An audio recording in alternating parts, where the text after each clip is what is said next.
할렐루야. 우리 옆 사람하고 인사 한번 할까요? 사랑합니다. 축복합니다.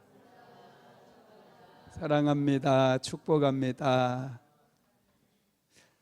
할렐루야. 오늘 말씀의 제목은 예수님과의 만남, 이런 제목입니다. 벌써 사도행전 29번째 말씀이에요.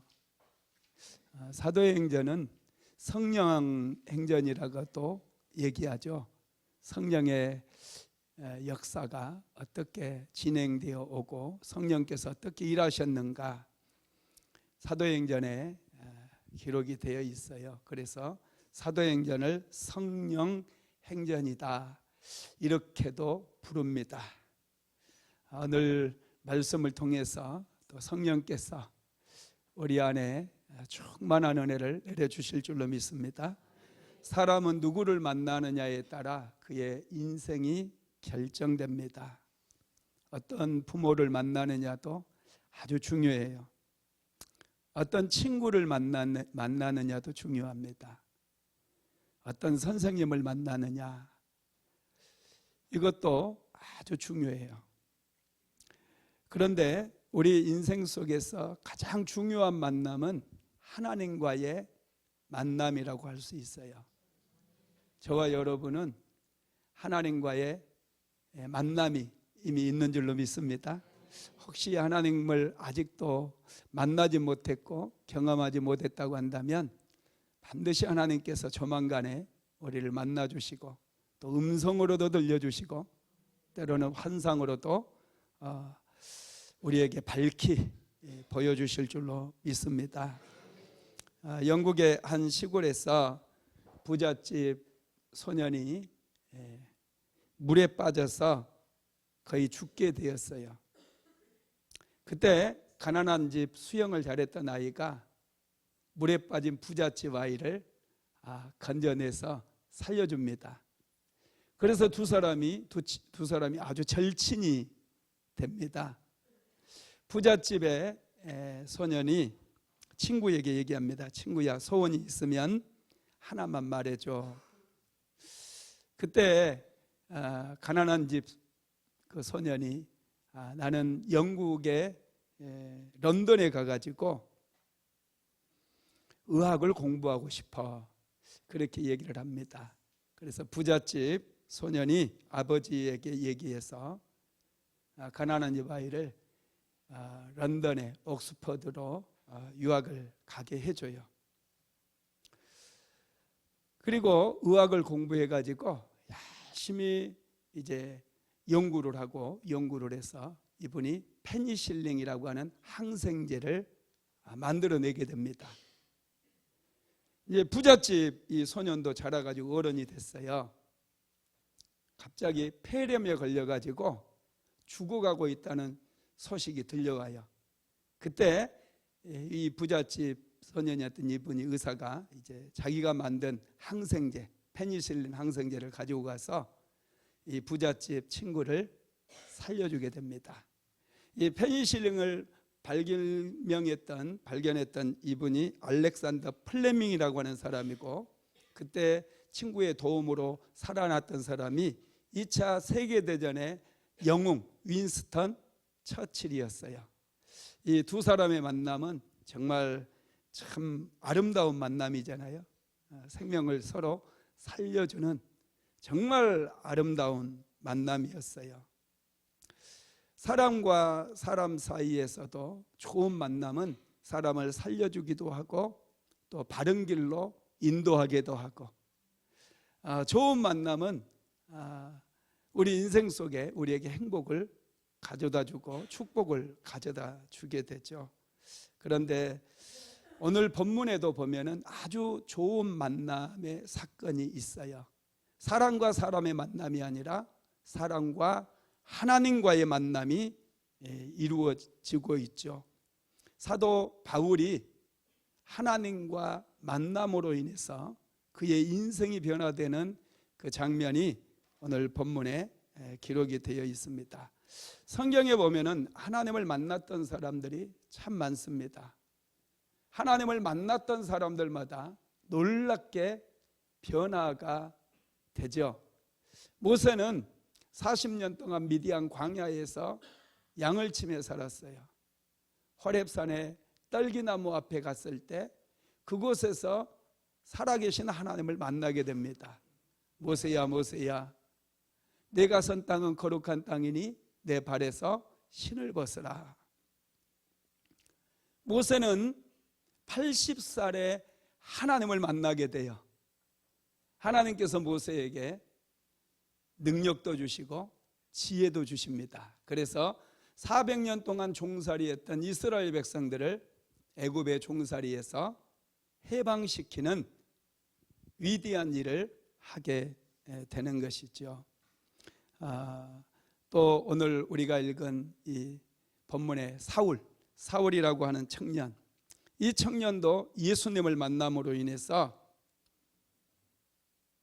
그의 인생이 완전하게 변화되는 그런 모습을 우리에게 보여주고 있어요. 여러분, 사울과 예수님과의 만남은요, 기독교 역사에서 오순절 성령 강림 이후에 최고의 사건입니다. 사도 바울로 인해서 바울과 예수님과의 만남으로 인해서 이방 세계에 복음이 전파될 수 있었기 때문에 그런 것이죠.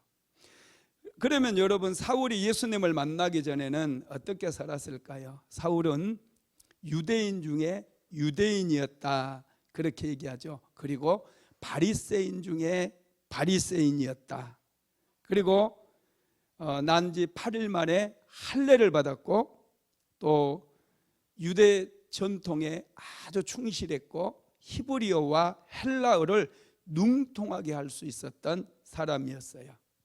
그리고 길리기아 다소, 이 소아시아 지역인데요, 길리기아 다소에서 자라났고 헬라 문화의 지배를 받는 곳에서 성장했기 때문에 바울은 헬라어도 아주 잘 구사를 했어요.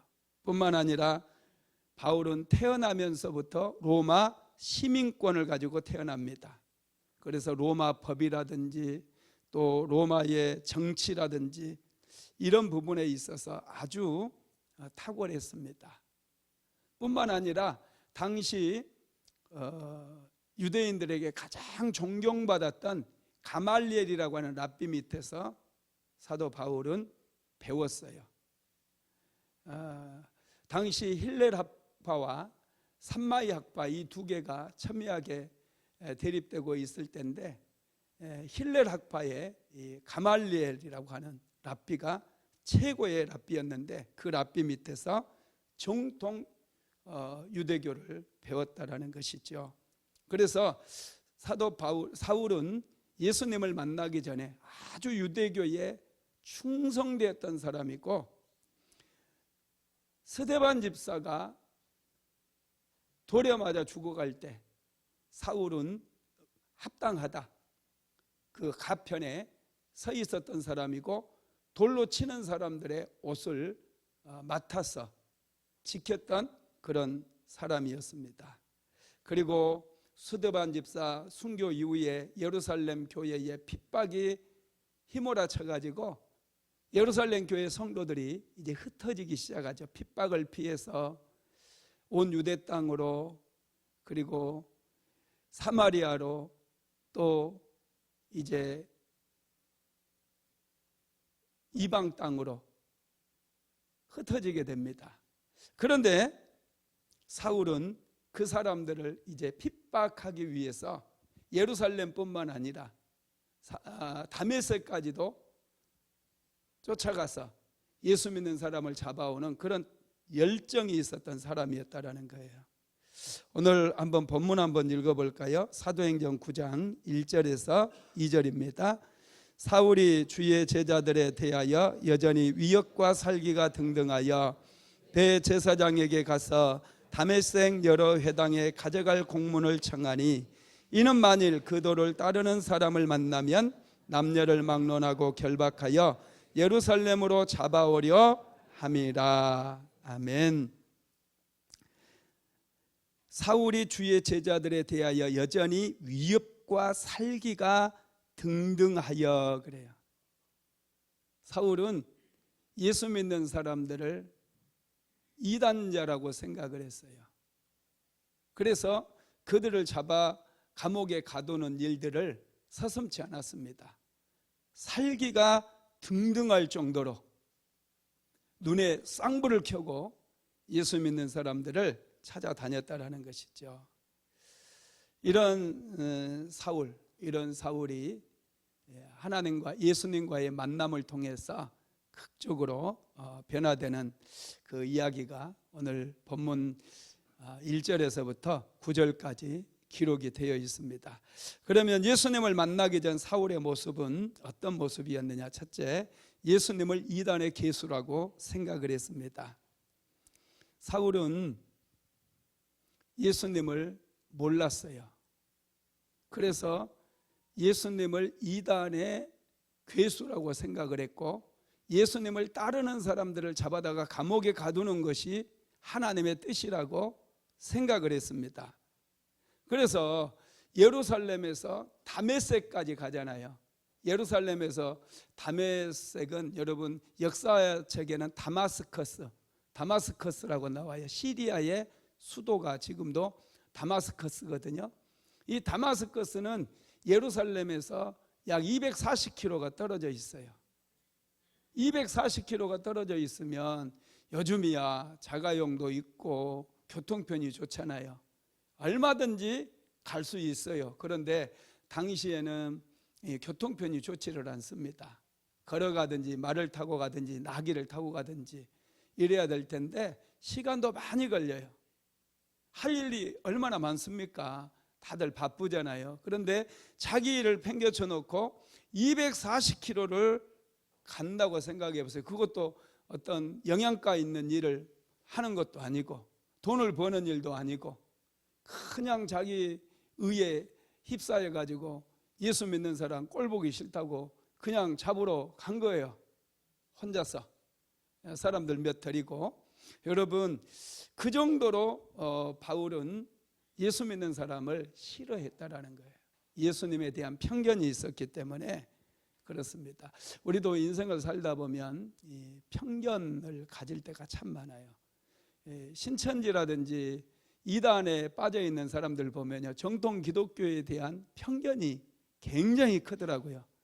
자기들은 전부 진리고 정통 기독교가 잘못됐다고 그렇게 얘기하는 것들을 참 많이 봤어요. 이단일수록 정통 기독교에 대해서 비난을 많이 합니다. 그리고 이단일수록 거짓말을 밥 먹듯이 해요. 거짓말하는 데는 여러분 하나님이 안 계셔요. 항상 마귀가 있습니다. 마귀를 가리켜서 거짓의 아비라고 얘기하잖아요. 성령은 거룩하신 성령이고 성결하시고 정결하신 분이에요. 그래서 성령 충만한 교회는 거짓이 없습니다. 성도들이 제 가운데 빠져 있으면 성령은 절대로 오시지 않아요. 성령님은 거룩하신 영이시기 때문에 이런 잘못된 편견을 가지게 되면 사람들은 스스로를 파괴하게 되죠. 우리는 편견 때문에 사람을 무시할 수 있고요, 하나님 앞에 죄를 지을 수 있어요. 전에 제가 본 간증 중에서 대기업 사모님, 대기업의 회장 사모님이 말기 암 판정을 받은 거예요. 이분은 큰 병원에서, 종합병원에서 시한부 판정을 받았어요. 암세포가 온 몸에 퍼져 있었어요. 그래서 병원에서는 손을 쓸 수가 없습니다.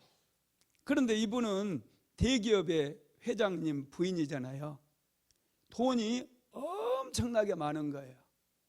그래서 이제 자신의 집에 없는 게 없거든요. 뭐 집도 대저택이죠, 승용차도 최고급 외제차죠, 옷이며 뭐 모든 게 그냥 천국 같은 거예요. 그 집이 천국이에요, 한마디로 얘기하면.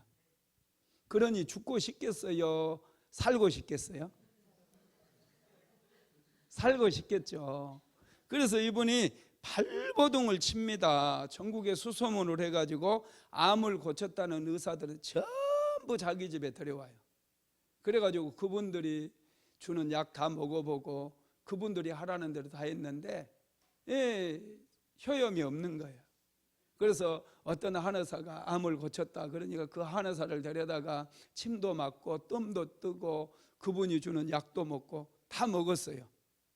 그런데도 전혀 효과가 없는 거예요. 그러니까 이번에는 마음이 급해지니까 계룡산에서 돌을 닦고 있는 유명한 도사가 있는데 그 사람이 사람을 치료한다니까 그 용한 도사까지 데려다가 이제 치료 행위를 하는데 전혀 효과가 없는 거예요. 그래서 이번에는 신유의 은사가 있는 목사님,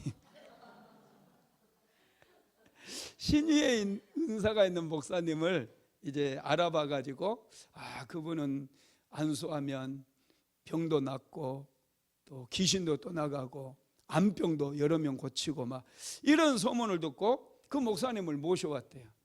그 목사님 유명한 목사님인데 그 목사님 모셔와가지고 목사님 안수해서 나를 좀 고쳐주세요. 저만 고쳐주면 목사님이 원하는 것 다 해드리겠습니다. 목사님께서 이제 복음을 전했대요.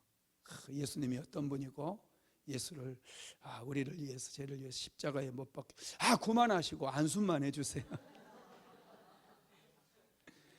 복음을 들으시고 예수님을 영접해야 제가 기도해 드릴 수 있습니다. 그랬더니 예수가 뭐고 다 필요 없대요. 자기는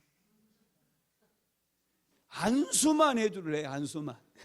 자기 예수 안 믿는다고 안수만 해서 자기를 좀 고쳐달라. 그래서 목사님께서 그러면 저도 기도해 드릴 수가 없습니다 하고 오셨대요. 그리고 이분이 결국 돌아가셨어요. 모든 것 다 놓고 가려고 하니 억울했겠어요? 안 억울했겠어요? 너무 억울했겠죠. 그래서 죽음이 끊어질 때, 숨이 끊어질 때 안 돼!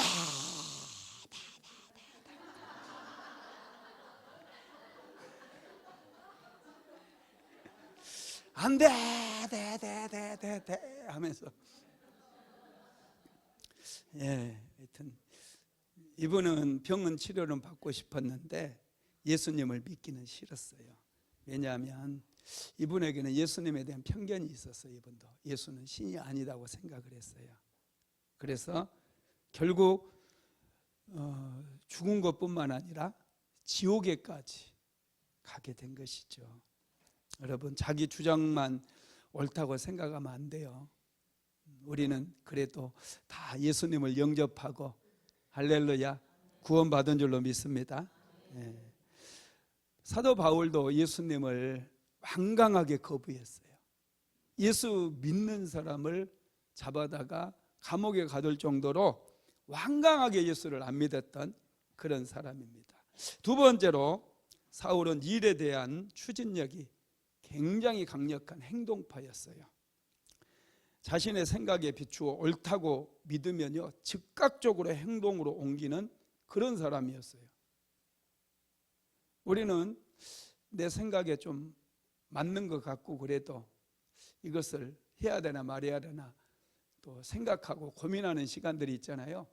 사울은 아주 얼마나 이 열정이 많았던지 자기 생각이 옳다고 생각하면 바로 행동으로 옮겼던 그런 사람이. 그래서 예수 믿는 사람이 다메섹에도 있다는 소식을 듣자마자 곧바로 대제사장에게 공문을 받아가지고 이 사람들을 잡아다가 감옥에 가둘 수 있게 해달라는 그런 공문을 받아가지고 다메섹까지 가는 거예요. 다메섹까지. 참 대단한 분이죠. 그러다가 이분이 이제 예수님을 만나게 돼요. 3절 사도행전 9장 3절 한번 읽어보겠습니다. 사울이 길을 가다가 다메섹에 가까이 이르더니 호련히 하늘로부터 빛이 그를 둘러 비추는지라. 하늘로부터 다메섹에 사울이 이렇게 가고 있는데 호련이라고 그랬어요. 성경에 보면 호련히 하늘로부터 빛이 그를 둘러 비추는지라 이렇게 말씀합니다. 갑자기 하늘에서, 갑자기라는 뜻이에요. 호련히가 갑자기 하늘에서 빛이 비춘 거예요. 갑자기 빛이 비추면 조심해야 돼요. 갑자기 하늘에서 빛이 비쳤습니다. 그 빛을 보는 순간 사울이 땅에 엎드려졌어요. 그리고 하늘로부터 소리가 들립니다. 사울아 사울아 내가 어찌하여 나를 핍박하느냐. 빛이 비추고 하늘에서 음성이 들렸어요. 사울아 사울아 내가 어찌하여 나를 핍박하느냐. 사울이 얼마나 충격을 받았겠습니까? 사울의 인생에 드디어 하나님께서 개입하신 거죠. 여러분의 인생에 하나님께서 개입하셨나요? 하나님께서 개입하시는 게 은혜입니다. 안 그러면 죗구덩이에 빠져가지고 내 생각이 옳은 대로 내 생각대로 막 인생 살고 기도도 안 하고 하나님의 뜻도 물어보지도 않고 그냥 죽을지 살지도 모르고 그냥 제된 길로 가지 않겠어요? 그런데 어느 날 하나님께서 다가오셔서 내 인생 속에 개입해 주시니 이제 삶에 분명한 목표가 생기잖아요. 왜 인생 삽니까? 하나님의 영광을 위해 살잖아요. 네, 하나님의 영광을 위해 살아가는 분명한 목표가 딱 생겨버렸어요. 그래서 우리는 돈을 벌 때도 아무 돈이나 벌지 않아요. 직장을 선택할 때도 아무 직장이나 선택하지 않아요. 하나님께서 기뻐하시는 직장, 하나님께서 기뻐하시는 그런 돈을 우리가 벌기 위해서 그렇게 하루하루 살아가잖아요. 열심히 살죠. 또 하나님께서 우리의 삶에 개입해 주셨기 때문에 다메섹 도상으로 가고 있는 예수 믿는 사람들을 잡아다가 감옥에 가두기 위해서 다메섹 도상으로 가고 있는 사울의 인생 속에 드디어 예수님께서 개입하셨어요. 그리고 사울아 사울아 내가 어찌하여 나를 핍박하느냐 이렇게 말씀하셔요. 사울의 이름을 몇 번 불러요? 2번 부르더라고요. 2번. 모세를 부를 때도 모세야 모세야, 아브라함을 부를 때도 아브라함아 아브라함아. 2번 부르시도록 하나님은. 2번 부를 때 우리는 긴장해야 돼요. 하나님은 우리를 불러주셔요. 우리의 이름을. 여러분 이름 모르시는 것 같죠? 하나님께서. 아니에요. 너무나 잘 알고 있어요. 하나님께서 제 이름도 불러주셨어요. 할렐루야. 사울아 사울아 내가 어찌하여 나를 핍박하느냐 이렇게 2번을 불렀어요. 왜 2번을 불렀느냐? 이건 다급한 부름이라는 거예요. 하나님께서 급하게 사울을 부르시는 거예요. 사울아 사울아 2번 급하게 부르신 거죠. 하나님의 부르시면은 목적이 있어요. 아브라함을 부르셨어요. 왜 아브라함 불렀을까요? 믿음의 조상으로 삼기 위해서, 축복의 통로로 삼기 위해서. 하나님께서 모세를 부르셨어요. 모세야 모세야. 왜 부르셨어요? 이스라엘 백성들을 애굽의 종살이에서 구원시키기 위해서. 오늘 다메섹 도상에 가고 있는 사울을 2번이나 불렀어요. 사울아 사울아 2번 불렀어요. 왜 불렀어요? 예수님의 복음을 이방인에게 증거하게 하기 위해서 사울을 부르셨다라는 거예요. 이방인을 위한 사도로 삼기 위해서. 하나님께서는 이렇게 우리를 부르셔요. 할렐루야. 그런 하나님의 부르심을 여러분 들으시기 바랍니다. 이게 은혜고 축복이에요. 하나님을 믿으면서도 하나님이 정말로 살아계실까 이런 이상한 생각하면 안 돼요.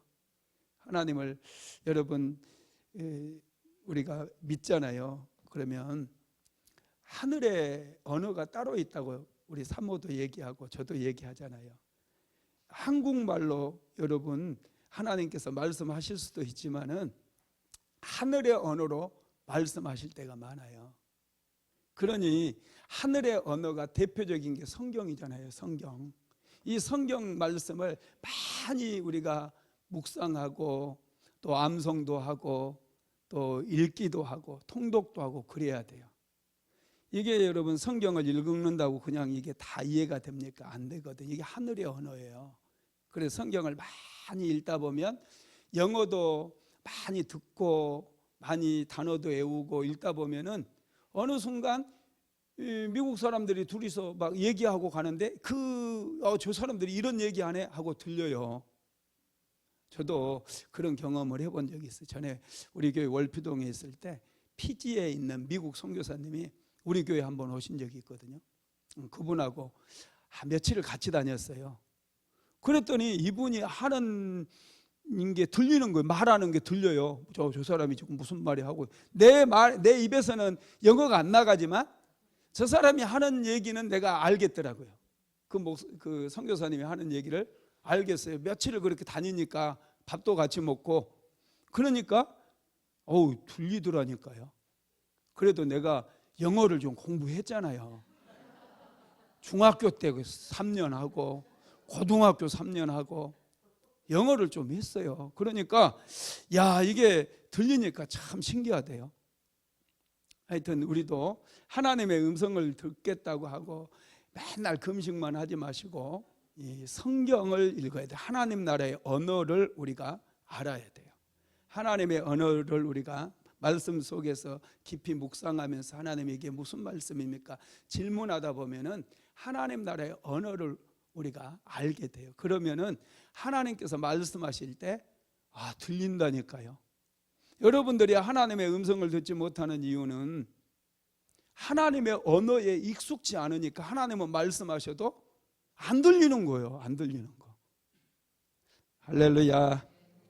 좀 다들 성경을 많이 묵상해가지고 하나님의 음성을 들으시기 바랍니다. 하나님께서는요 절대 포기하지 않아요.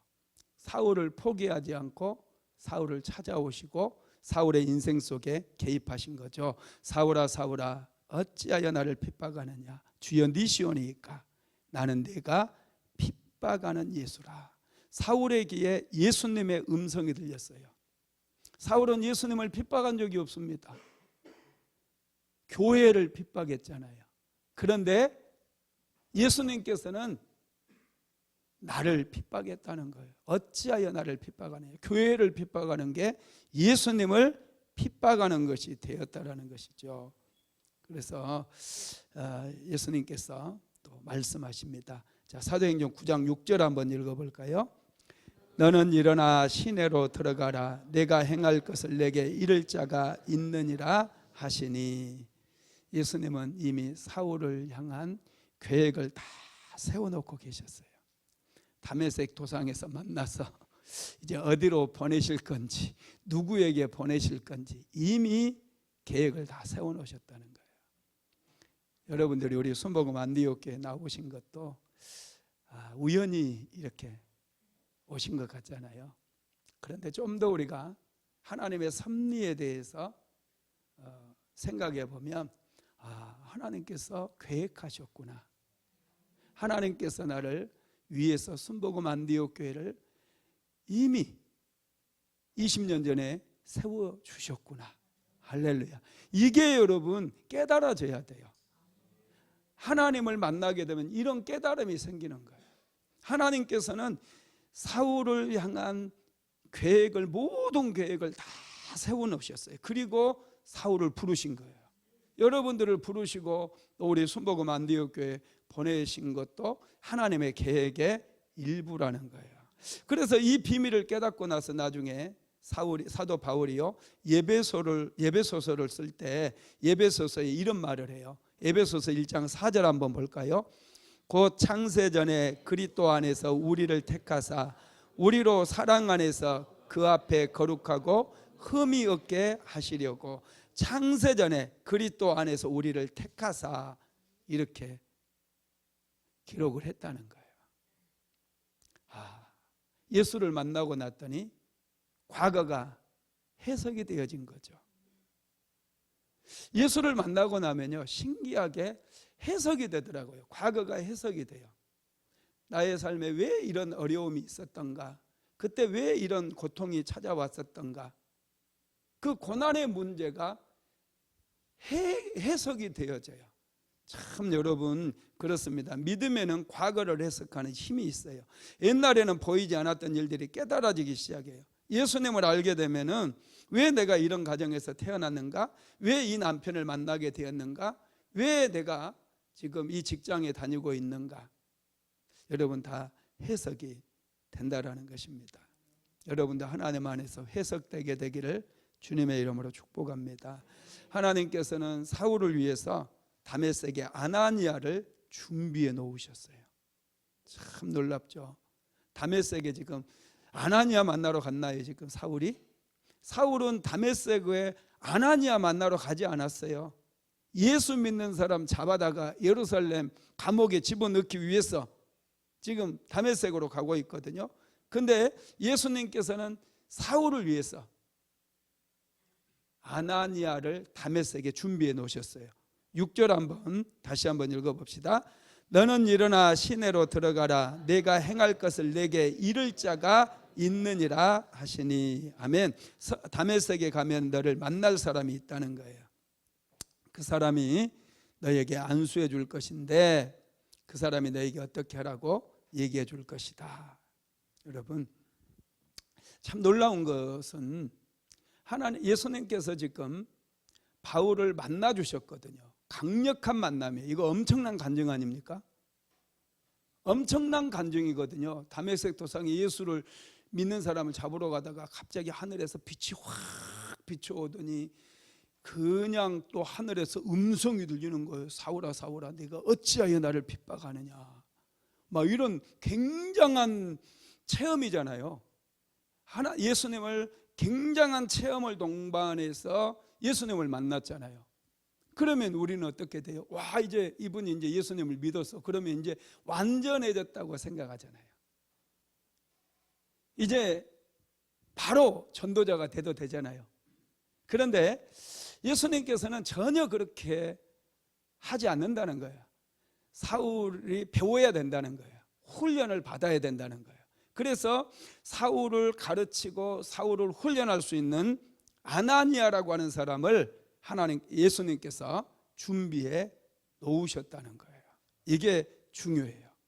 우리는 아무리 큰 체험을 했다 할지라도 기적을 경험하고 정말 암병이 치료받는 그런 놀라운 역사를 우리가 경험했다 할지라도 그게 다가 아니라는 거예요. 성령 체험하고 환상을 보고 그랬다 할지라도 그게 시작이라는 거예요.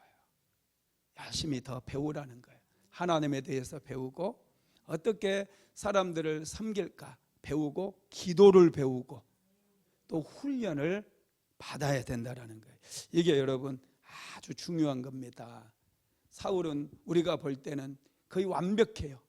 예수님과의 만남은 그의 생애를 송두리째 바꿔놨어요. 엄청난 경험을 한 거죠. 신비 체험까지 했어요. 그러면 완전할 것 같은데 예수님은 아니라는 거예요. 사울을 위해서 한 사람을 준비해서 사울에게 가르쳐 줄 사람 배워야 된다는 거예요. 우리는 기도하는 법도 배워야 되고요. 하나님께 예배를 잘 드리는 법도 배워야 되고요. 주일 성수하는 것도 배워야 되고요. 예물 드리는 것도 배워야 되고요. 신앙생활을 잘하기 위해서는 열심히 배워야 돼요. 근데 교회 다니자마자 자기는 뭐 다 한다고 그래. 이런 사람 무서워요. 조심해야 돼요. 하나님께서는 어떤 사람에게 은혜를 주시느냐 하면 정말 열심히 배우는 사람들에게, 나보다 더 앞서가고 하나님과 더 친밀하게 교제하고 더 열심히 기도하는 사람들에게 자꾸 배우는 거야. 그러면 나도 영적으로 크게 성장할 수가 있게 된다라는 것이죠. 사울이 이제 예수님의 음성을 듣고 이제 일어났어요. 담에서 넘어졌다가 딱 일어나서 눈을 떴는데 눈이 보이지를 않는 거예요. 보이지를. 자, 8절에서 9절 사도행전 9장 8절에서 9절 읽어봅시다. 사울이 땅에서 일어나 눈은 떴으나 아무것도 보지 못하고 사람의 손에 끌려 다메섹으로 들어가서 사흘 동안 보지 못하고 먹지도 마시지도 아니하니라. 사울이 눈을 떴는데 아무것도 보이지 않는 거예요. 여러분 한번 사울이 되어보세요. 다메섹에 그 사막에 탁 넘어졌다가 일어나가지고 눈을 툭 떴는데 깜깜해요. 하나도 안 보여요. 사울의 마음이 어땠을까요? 지금 다메섹으로 갈 때는 막 살기가 등등했거든요. 예수 믿는 새끼들 확 잡아가지고 살기가 등등했어요. 그러다가 빛을 만나게 되었고 하늘에서 음성을 들었어요. 거꾸로 졌어요. 일어났어요. 눈을 떴어요. 눈이 하나도 안 보이는 거예요. 깜깜했어요. 여러분, 이 사울의 마음이 어땠을까? 정말 기가 막혔던 것 같아요.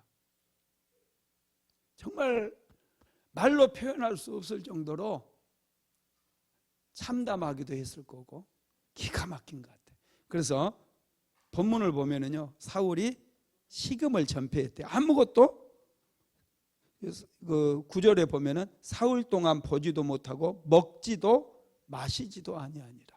아무것도 먹지 않고 마시지 않았어요. 정말 기가 막히잖아요.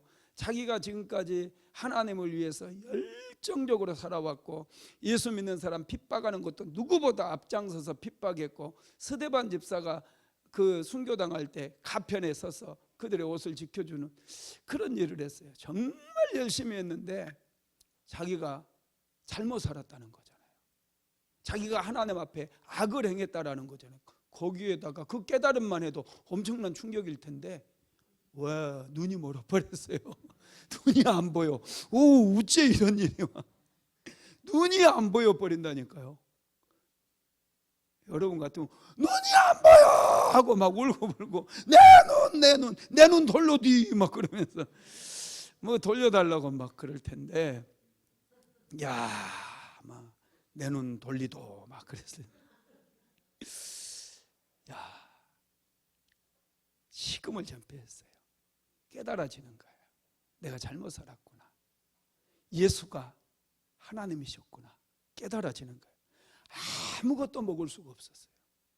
아무것도 먹고 마실 수도 없었어요. 그동안 사울은 굉장히 뻣뻣해 있었거든요. 율법주의자였어요. 여러분, 사울이 죽어 있었던 거예요. 죽은 사람은 뻣뻣하잖아요. 뻣뻣해요. 죽어 있는 것은 뻣뻣해요. 시체는 뻣뻣해요. 살아있는 것은 부드러워요.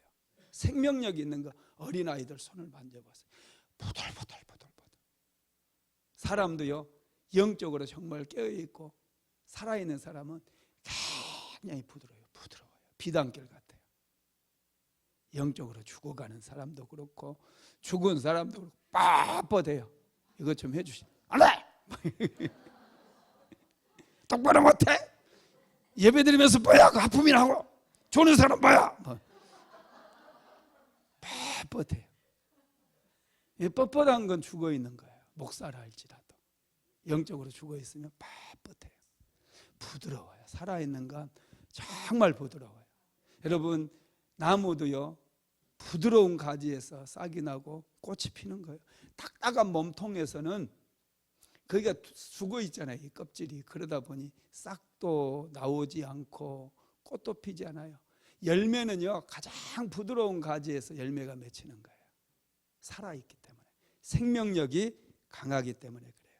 사울은 너무 뻣뻣해 있었어요. 사울은 영적으로 죽어 있다 보니 뻣뻣해 있었어요. 이 사흘 동안 사울은 보지도 못하고 먹지도 못하고 마시지도 못했어요. 이 사흘의 기간은 사울이 살아나는 기간이에요. 영적으로 살아나고 부드러워지는 시간이에요. 부드러워지는 시간. 우리 모두에게도요, 이런 시간이 필요해요. 변화되기 위해서. 여러분, 우리도 침묵의 시간이 필요해요. 하나님과의 만남을, 깊은 만남의 시간들이 필요해요. 그렇게 예수님을 깊이 만나잖아요. 정말 마음의 평강이 임하기 시작하고요. 예수님을 깊이 만나면 아주 따뜻한 사람이 돼요. 남편에 대해서 너무 따뜻해요. 아내에 대해서 너무 따뜻해요. 사람은 따뜻해야 돼요. 차갑고 냉정하고 뻣뻣하고 아무짝에 쓸모없어요. 부드럽고 따뜻한 사람이, 여러분, 그게 사랑이고요. 그런 사람이 열매를 많이 맺히고 하나님의 사랑을 많이 받고 축복도 많이 받게 된다라는 것입니다. 사울에게 있어서 사울이 살아나는 시간입니다. 영적으로. 그리고 부드럽고 따뜻해지는 그런 시간이었다는 것이죠. 예수님께서도요, 십자가에 못 박혀 죽으신 후에 무덤에 3일 동안 계셨어요. 그리고 사흘에 예수님 부활하셨고 무덤 문을 여시고 기적같이 이렇게 부활을 하신 것이죠. 요나도 마찬가지죠. 여러분, 요나가 하나님의 뜻에 불순종하잖아요. 니느웨로 가서 하나님의 심판의 소식을 전하고 그랬는데 다시스로 가는 배에 올라타 버렸어요. 불순종했어요. 도중에 여러분 풍랑을 만나서 뱃사람들이 다 죽어 가니까 제비를 뽑잖아요. 누구 때문인가? 제비 이거 기가 막히지 않아요? 누구 때문인가? 하여튼 요나가 뽑히게 되고 바다로 던져지게 되죠. 요나가 하나님께서는 요나를 위해서 큰 물고기를 준비하시. 이때도 하나님께서 이 요나를 너무 사랑하셔요. 큰 물고기를 준비하셔가지고 물고기가 요나를 삼키게 해요. 3일 동안 물고기 뱃속에 있습니다. 요나가 3일 동안 물고기 뱃속에 있으면서 무슨 생각을 했을까 한번 생각해 보신 적 있나요? 요나도 뻣뻣했거든요. 유대주의에 가득 차 있었어요. 이 니느웨 사람들은 다 죽어 마땅하다고 생각했어요. 긍휼히 여기는 마음이라고는 1도 없었거든요. 그렇게 뻣뻣했어요. 목이 뻣뻣했어요. 죽어 있었으니까. 그런데 물고기 뱃속에 사흘 동안 있는 동안에 요나가 부드러워지는 거예요. 거기서 자기 영이 살아나는 거예요. 요나는 이 사흘 동안 자신을 생각하고 하나님을 대변하게 되고 하나님 앞에 회개하잖아요. 회개함으로 살아나고 이제 드디어 바닷가에 토해지게 되고 니느웨로 가서 하나님의 복음을 전하는 그런 일을 하게 되죠. 사울도 이렇게 사흘 동안 식음을 전폐하고 하나님과의 깊은 만남 속에서 그의 영이 살아나기 시작하는 것이죠. 말씀을 마무리하겠습니다. 3일이 지나면서부터 사울은 바울로 변화되기 시작했어요. 오늘 우리들에게도 이런 축복이 있게 되기를 주님의 이름으로 축원합니다. 이번 여름 수련회가 사흘의 기적이에요. 3일의 기적. 할렐루야. 요나가 물고기 뱃속에서 변화되는 시간. 할렐루야. 사울이 다메섹 도상에서 예수님을 만나고 식음을 전폐하고 또 눈도 보이지 않는 그런 상태에서 하나님의 은혜 속에서 변화되는 그 시간이 사흘이었어요. 모세는 바로를 찾아가서 이스라엘 백성들을 데리고 사흘길을 광야로 가서 우리 하나님을 예배하고 오겠다, 그렇게 얘기합니다. 사흘은 변화의 시기예요. 죽었던 영혼이 깨어나는 시간이고 빳빳한 사람들이 부드러운 사람으로 변화되는 시간이에요. 그래서 이번 여름 수련의 주제가 3일의 기적입니다. 이 기적을 다 체험하시기 바랍니다. 이번 여름 수련회 반드시 내가 하나님을 만나리라. 사흘 동안 나도 변화되리라. 은혜의 사람으로, 축복의 사람으로, 사울이 바울로 변화된 것처럼 나도 변화되리라. 기도하며 준비하는 저와 여러분 되시기를 주님의 이름으로 축복합니다.